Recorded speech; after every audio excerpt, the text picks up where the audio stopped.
get started. Thank you very much for coming out and joining me this afternoon. I want to apologize ahead of time for being up here on the stage. It's due to some limitations with the length of the course. I'm going to do my best not to fall off the stage. So if anybody could dial 911 really quickly, my family would appreciate it. So our purpose today is to go ahead and give everybody a brief overview of the latest standards in science and how they're going to instruct your classroom instruction in Madison. Having said that, for those of you that don't know me, my name is Tom Patterson. I'm the District Supervisor of Science and Technology. I asked you to sit in your grade level groupings because we're going to go over a little bit of information today, but we're also going to go ahead and we're going to start looking at these standards. Just to preface that, this is an introduction. This is a process that is going to take well over a year. Nothing is happening right away. So, having said that, let's begin.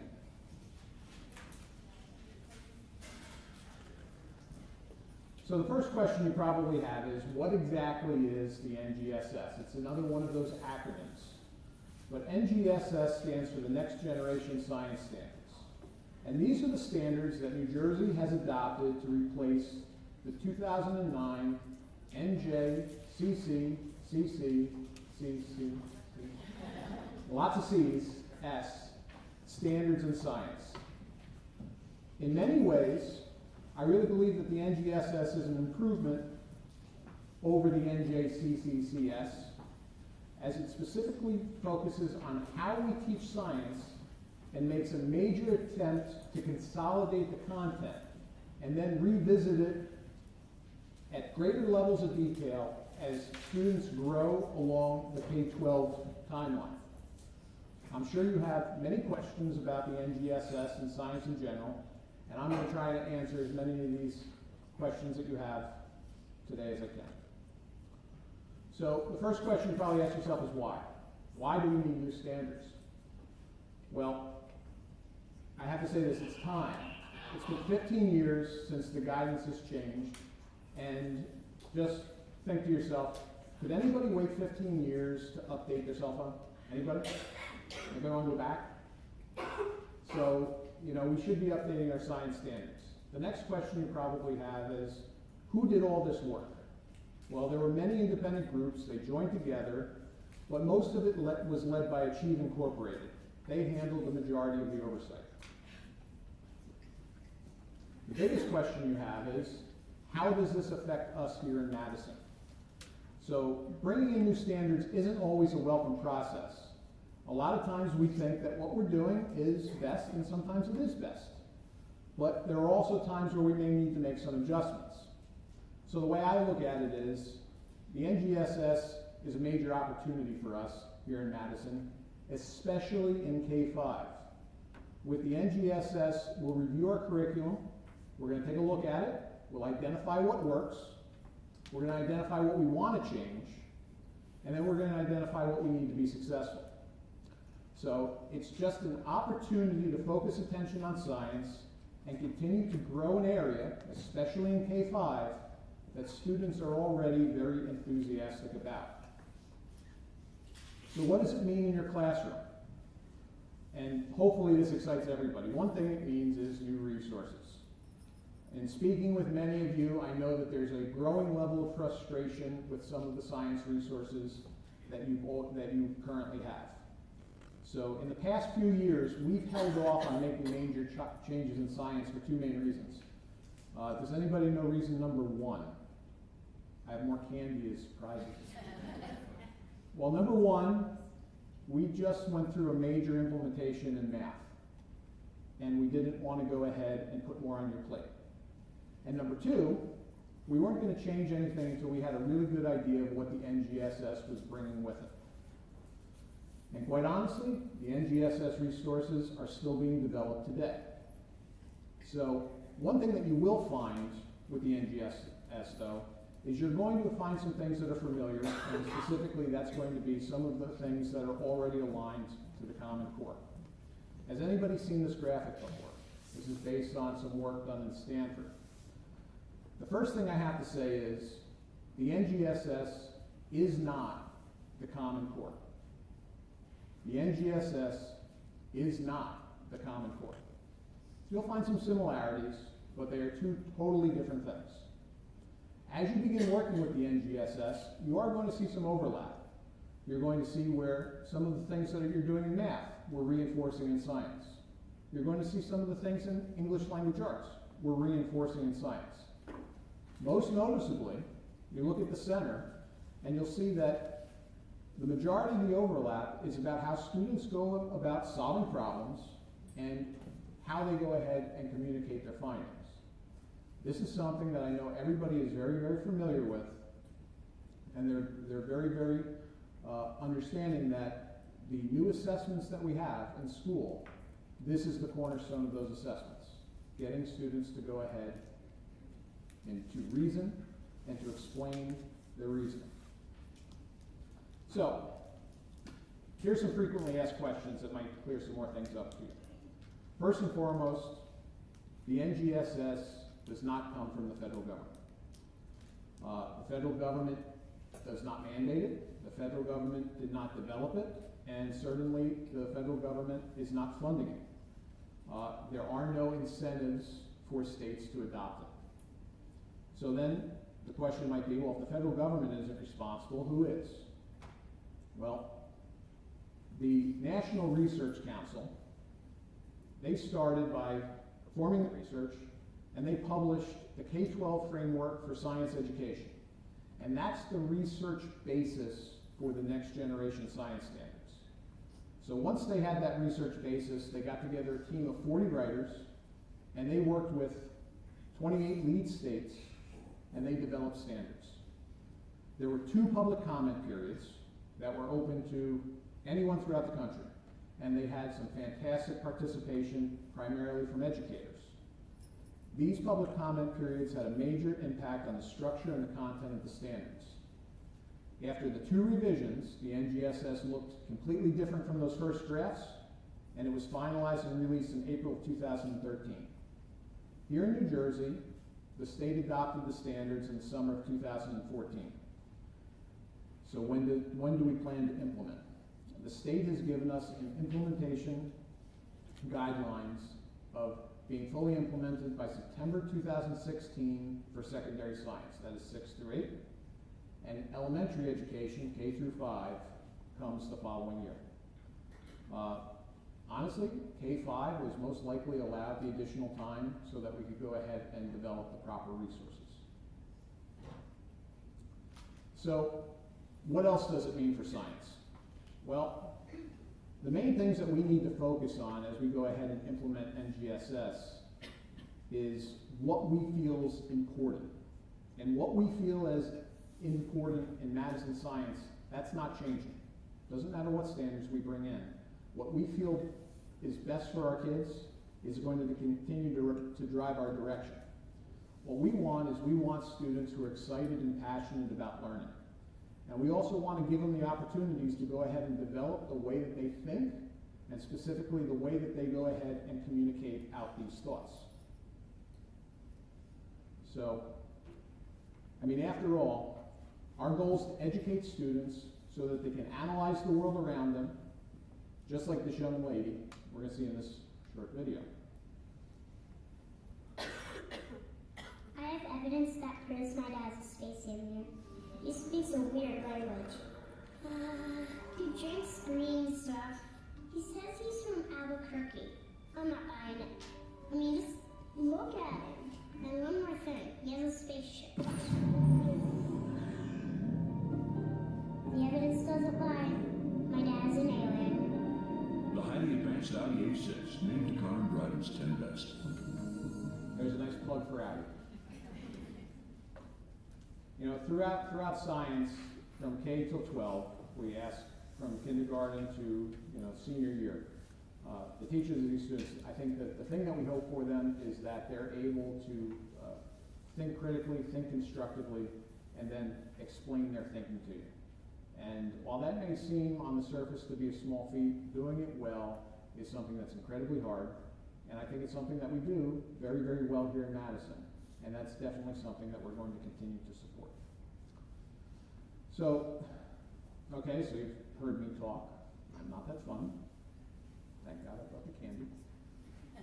Here's a 3-minute video that I want to show you that sort of gives some background on the NGSS. Released in 2013, the Next Generation Science Standards reflect the interconnected nature of science as it is practiced and experienced in the real world. The NGSS was built upon a set of core principles that reaffirm children are born investigators, recognize understanding builds over time, assert science and engineering require both knowledge and practice, acknowledge a connection to students' interests and experiences is essential, focus on core ideas and practices, and promote equity. Leveraging the National Research Council of the National Academy of Sciences Framework for K-12 Science Education, the NGSS present 3 dimensions that are combined to form each standard. Dimension 1, Science and Engineering Practices. Practices describe behaviors that scientists engage in as they investigate and build models and theories about the natural world. The K-12 framework uses the term practices instead of a term like skills to emphasize that engaging in scientific inquiry requires coordination both of knowledge and skill simultaneously. Dimension 2, Cross-cutting concepts. The cross-cutting concepts have applications across all domains of science, and as such, are a way of linking different domains together. The framework emphasizes that these concepts need to be made explicit for students because they provide an organizational schema for interrelating knowledge from various science fields into a coherent and scientifically based view of the world. Dimension 3, Disciplinary core ideas. Disciplinary core ideas have the power to focus K-12 science curriculum, instruction, and assessment on the most important aspects of science. The DCIs and standards themselves ensure a progression of knowledge occurs from grade band to grade band that gives students the opportunity to learn more complex material, leading to an overall understanding of science by the end of high school. Disciplinary core ideas are grouped into 4 domains: the physical sciences, life sciences, earth and space sciences, and engineering, technology, and applications of science. Quite simply, the Next Generation Science Standards are not separate sets of isolated inquiry and content standards. Rather, the NGSS are performance expectations focused on the nexus of the 3 dimensions of science learning and designed to lead a coherent understanding of the practices, cross-cutting concepts, and disciplinary core ideas.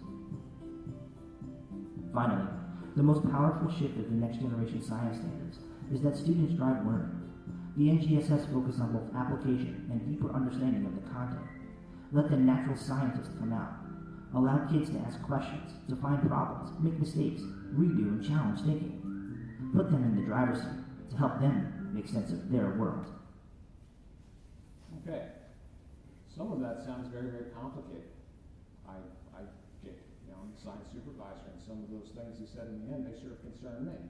Well, what it all boils down to is what the students actually do. And I really believe that in K-5, we've got a major advantage because a lot of what I see when I get the opportunity to visit your classrooms, these are the practices that we're going to continue doing. Remember, the attempt is to have national standards. In a place like Madison, we're fairly unique. We have a great community, we have a great bunch of teachers, things are going well.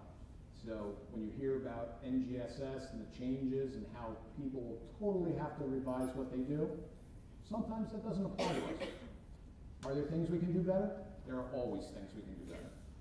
But at the end of the day, I really believe that this is a major positive change that's going to come to Madison, and we're going to do it in a way to where it's not going to come all at once. We're going to slowly build to it, and the end result is your science and structure will be better for your students, and it will be better for you. So who do we have working on this? Well, we've got a fantastic group of people on the committee. I don't want to embarrass anybody by calling them. Actually, we should. No. Pat O'Brien there, she's saying don't do it. Thank you, Pat. Appreciate that. But this is the group that's going to help guide some of our major decisions. We're going to want input from everyone, but getting input from everyone is just too large of a task, and we need a smaller group that can sort of act as the focal points for this. So this committee's coming together, and they're going to help guide our direction. I will be meeting with this group many times to work out some of the very, very specific details. I'm sure some of your questions that you're going to have, it's not me trying to push the question to the side, but the answer I'm going to give you in many ways is those are things that the committee is going to decide upon. So, when we have information to share with the entire group, my goal is that we go ahead and bring everybody back together in a setting like this so that everybody knows what's going on. But don't expect weekly science meetings. I would not do that to you. Weekly math meetings. Come on. It's humble. Okay. So what we're going to do next in just a moment is we're going to give you a chance to look over the standards that are specific to your grade level. Now this is a major change, okay? We want you to know what you're going to be teaching, and many questions I've gotten so far was, what's going to happen to my units? One of the major changes is that the standards are no longer grade banded, meaning by the end of grade 2 or by the end of grade 4, and then there's that by the end of grade 6. Okay? In the NGSS, the elementary standards are grade specific. They go ahead and they specifically outline what we are to go ahead and instruct in each grade. And there's a specific reason for that we'll get into. So at your table, I've got packets. Hopefully is everybody sitting in their grade content areas? With grade groups, and if you're a teacher across multiple content areas, or you're teaching 5th grade social studies, find out where you want to sit, okay? And could I have my committee members hand out the packets? So what I'd like you to do is I'd like you to spend just about 2 minutes, and I would like it if you only read the first page, which is the storyline. That packet has not only the storyline, but it's also got the standards. We're going to talk about the standards in just a moment, and then I'm going to go ahead and give you the opportunity to go ahead and look through the standards and develop some questions that you may have in your grade group. But right now, I just want you to take a look at the storyline to see the overview of the NGSS for your grade.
Okay. All right, so hopefully you had a chance to go ahead and take a look at the storyline overview. it gives you a very broad idea of what they're trying to accomplish in each grade. And maybe fortunately, maybe unfortunately, you might be sitting there thinking, this is quite a bit different than what I'm currently doing. And I would like to tell you that if you're saying, fortunately, fantastic, I'm glad you're excited about something different. And if it's unfortunately, welcome to embracing change. So let's talk about the way that the standards are actually written, because this can be very, very intimidating when you first look at it. But once you get a basic understanding of how it's written, you'll find it's actually pretty simple, and it's much more helpful than the way the 2009 standards were written. So you're going to see lots of codes, and you've probably figured out a lot of them. For example, when you see PS, that means physical science, LS is life science. They went over that in the video. Now, the top box that we're looking at up here on the screen, I've grayed out everything else. These are called the performance expectations. And this is really the guiding information in the document. This is the end of the day. This is what we want students to do. Students come in and they spend a certain amount of time with you every day in science, and they go throughout the year. It should be our goal that at the end of all of their learning, at the end of the time that they have with you, they're able to go ahead and do some very specific things that correspond to what we've been teaching them. The performance expectations are guidance in this direction. They are examples of what the student should be able to do. The part in black can sometimes seem a bit intimidating, but you'll notice that you have clarification statements and assessment boundaries that fairly clearly lay out exactly what they're looking for. So if you're ever concerned about, well, what is this performance expectation asking me? The red is helpful. The next is the foundation boxes. You'll hear a lot in the next generation science standards about three-dimensional learning. Three-dimensional learning. Once again, that's something that could sound very intimidating, but it's not. Three-dimensional learning is the combination of practices, core ideas, which is essentially our content, and something called cross-cutting concepts. Cross-cutting concepts are how these ideas are linked across disciplines and across grades. These are the connections that we want students to make as they continue in their learning. For example, in this one, it says cause and effect.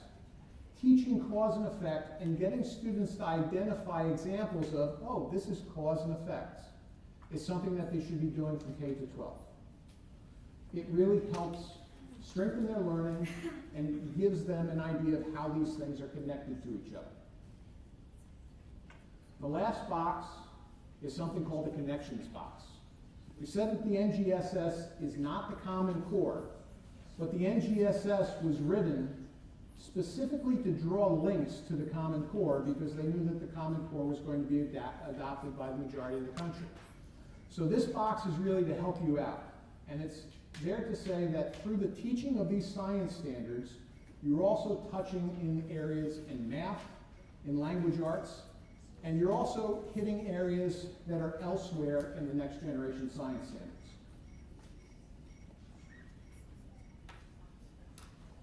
So the three dimensions, here are a couple nice little pictures. I'm a very visual person. I like pictures, they help me understand. The idea here is that the three dimensions are just very good methods of teaching that need to be tied together. We can't have them in isolation. Rewind the clock back to when I was a student in elementary school, which was a nice elementary school in a good district, and the teachers did a good job. But in my memory, it was a lot about facts. It was a lot about the DCIs, the disciplinary core ideas. In the next generation science standards, we're saying we need to do an effective job into getting our students to learn science. We have to take into account all three things. The practices that we're having them engage in to do the learning, the content, of course, and the way that we relate that content to everything else. It's only when we do all three together does the research show that students really grow in their learning.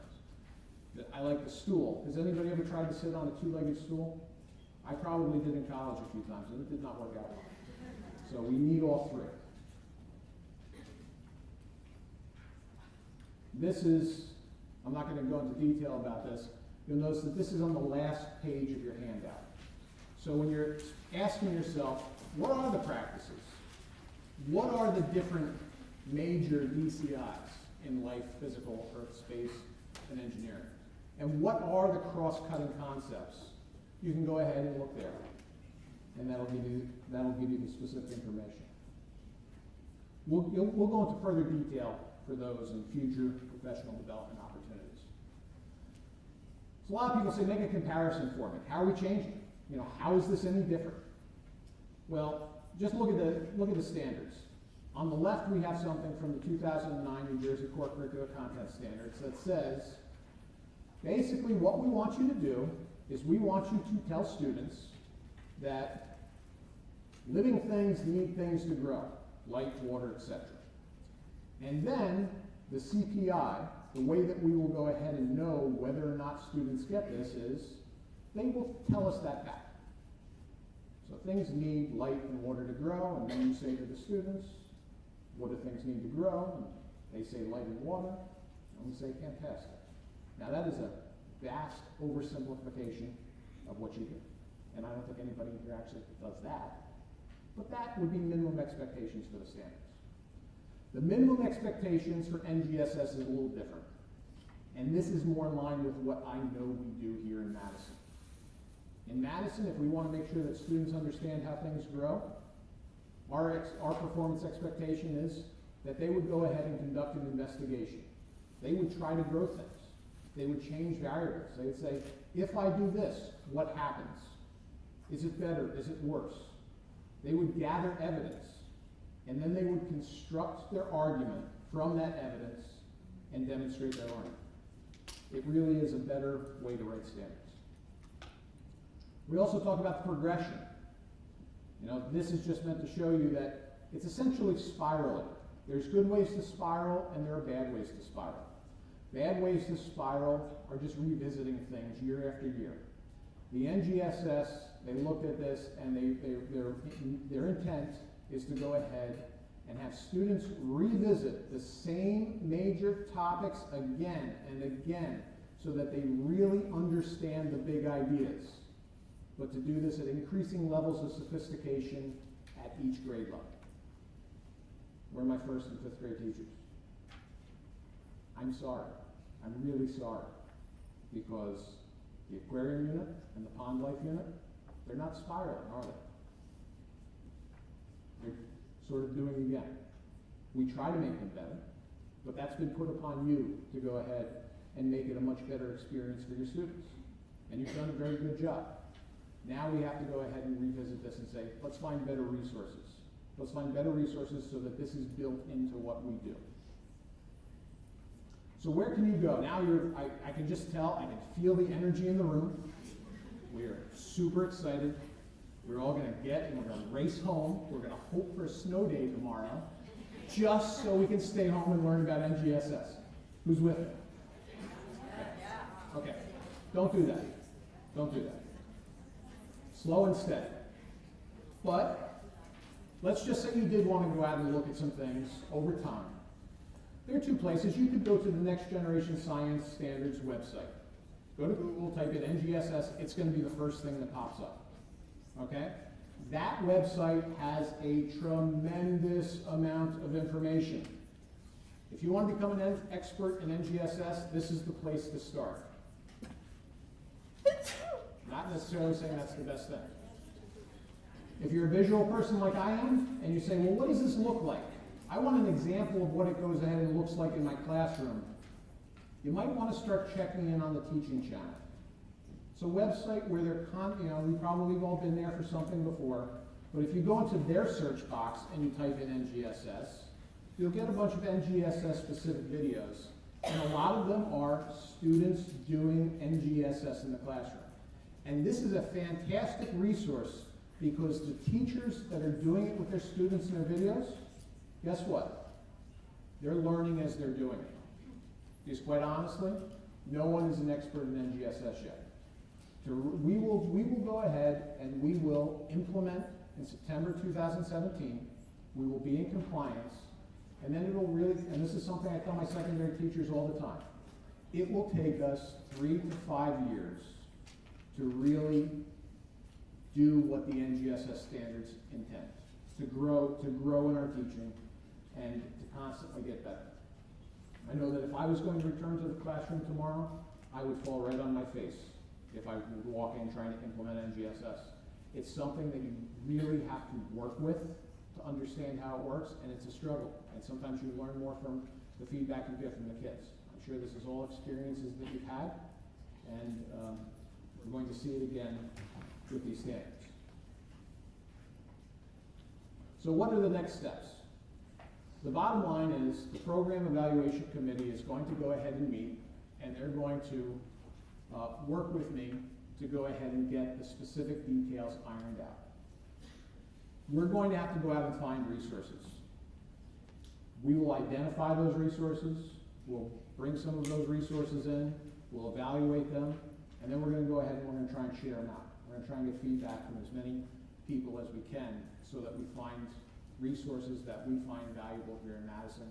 The other thing that we're going to have to do is we're going to have to identify professional development. This is not something that you can just go in and teach. It would be doing you a disservice to not provide you with opportunities for professional development. But the good news is, we're a year and a half away. We've got the benefit of time on our side, and we will get there together. I want to throw out a plug, even though I said we have the benefit of time. I want to throw out a plug for really a fantastic professional development experience.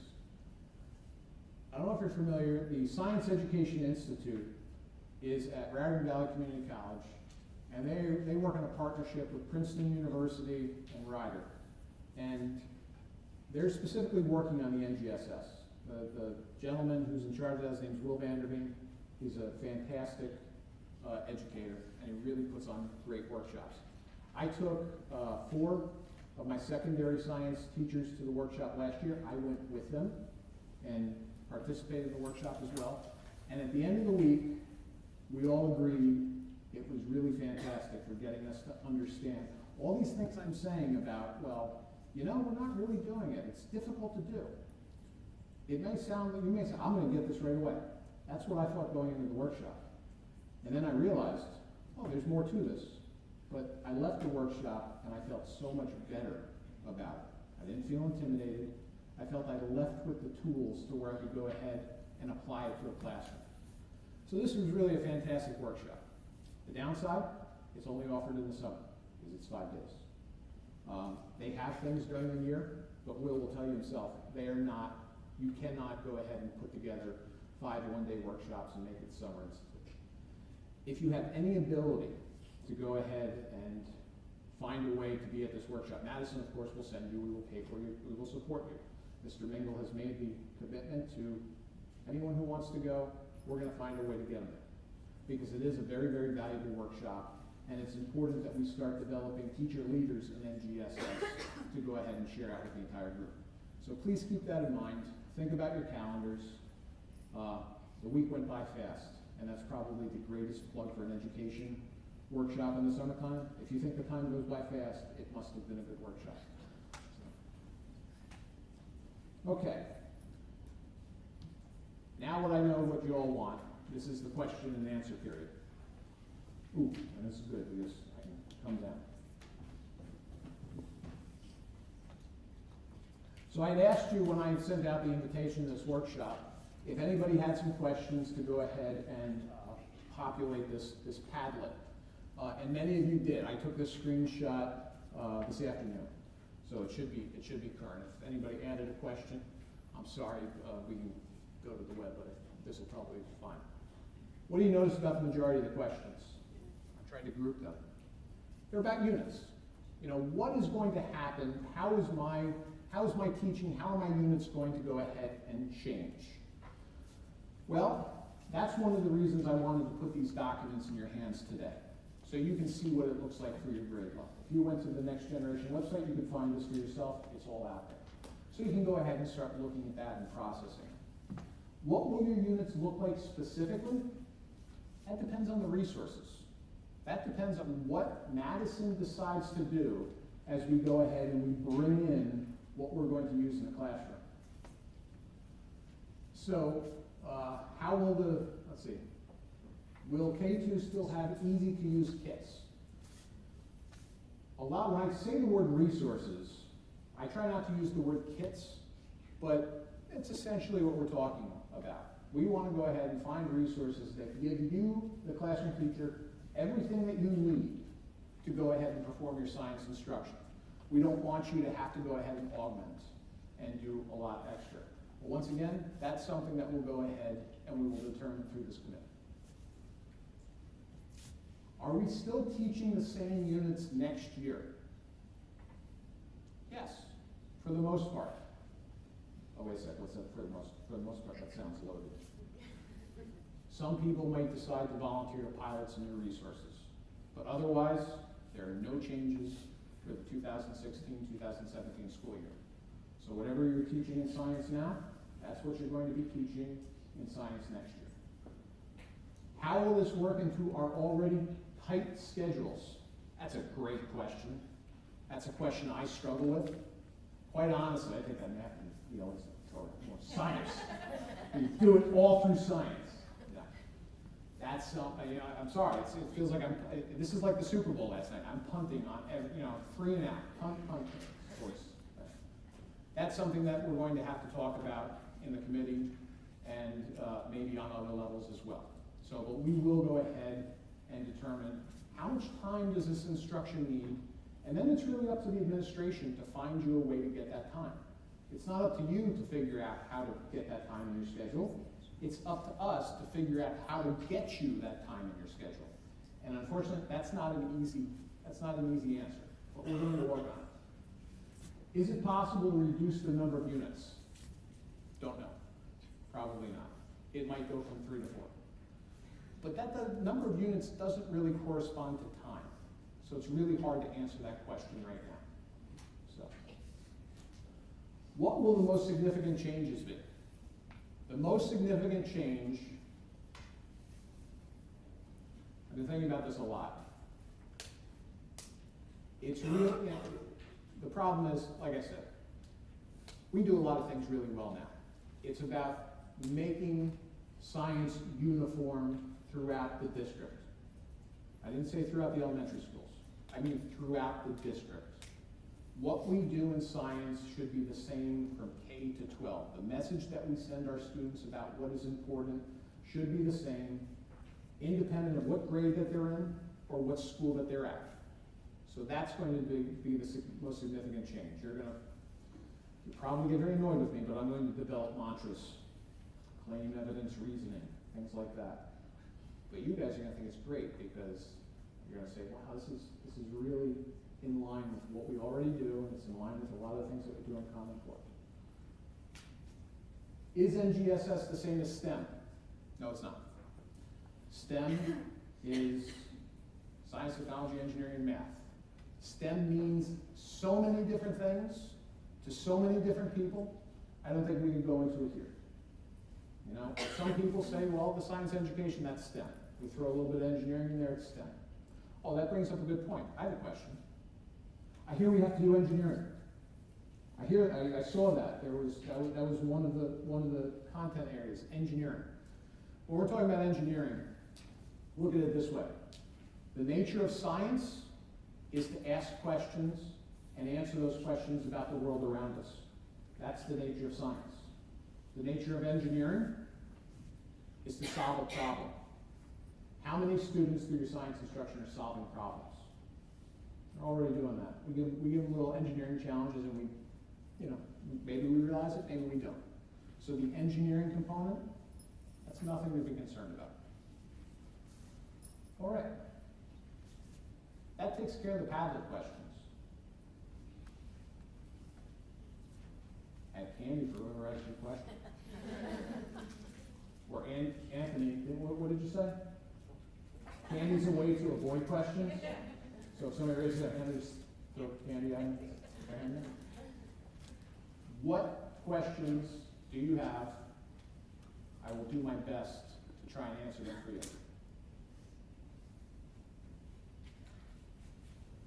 This is based on this pause. This is a great opportunity for me to say, as you develop your questions, my door is always open, and it'll be a figurative door because I don't think you're going to want to come visit me where my office is.